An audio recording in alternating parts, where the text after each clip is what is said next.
বাংলাদেশ ভারত কূটনৈতিক সম্পর্কে নতুন করে টানাপোড়েন দেখা দিয়েছে।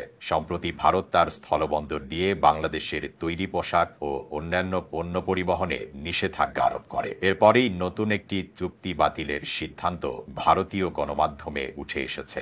বাংলাদেশের নৌবাহিনীর জন্য টার্ক বোট কেনার উদ্দেশ্যে ভারতের একটি প্রতিরক্ষা কোম্পানির সঙ্গে করা $2 কোটি 10 লাখ চুক্তি বাতিল করেছে ঢাকা। বিষয়টি নিয়ে প্রতিবেদন প্রকাশ করেছে ভারতের শীর্ষস্থানীয় সংবাদ মাধ্যমগুলো।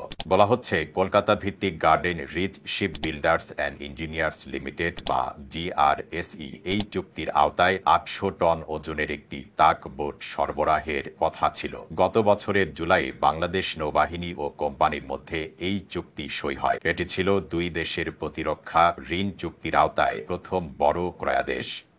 ভারতীয় সংবাদ মাধ্যম আরও জানিয়েছে, বাংলাদেশের প্রধান উপদেষ্টা ডক্টর মোহাম্মদ ইউনুস সম্প্রতি ভারতের উত্তর পূর্বাঞ্চলীয় সেভেন সিস্টার্স অঞ্চলকে স্থলবেষ্টিত হিসেবে উল্লেখ করে বাংলাদেশকে সেখানে একমাত্র সমুদ্র অভিভাবক হিসেবে বর্ণনা করে। সেই সাথে চীনের সঙ্গে এই অঞ্চল ঘিরে ব্যবসা সম্প্রসারণের প্রস্তাবও দেন। বিশ্লেষকরা বলছেন, এ বক্তব্য ভারত সরকারের অসন্তোষ সৃষ্টি করে, যার ফলশ্রুতিতে সীমান্ত বাণিজ্যে বাধা আসে। GRSE কোম্পানির পক্ষ থেকে জানানো হয়েছে, বাংলাদেশের এই সিদ্ধান্ত তাদেরকে জানিয়ে দেওয়া হয়েছে এবং আলোচনা সাপেক্ষে চুক্তি বাতিল করা হয়েছে। 2023 সালে ঢাকা ও নয়াদিল্লির মধ্যে প্রতিরক্ষা খাতে $500 মিলিয়ন ঋণ সহায়তা চুক্তি স্বাক্ষরিত হয়, যার আওতায় টাগ বোটটি ছিল প্রথম বড় প্রকল্প। এই ঋণের আওতায় বাংলাদেশে আরও কিছু অবকাঠামো নির্মাণ হচ্ছে, যার সূচনা হয়েছিল সাবেক স্বৈরাচার প্রধানমন্ত্রী শেখ হাসিনার। এতক্ষণ তাজাক বোরের সাথে থাকার জন্য ধন্যবাদ।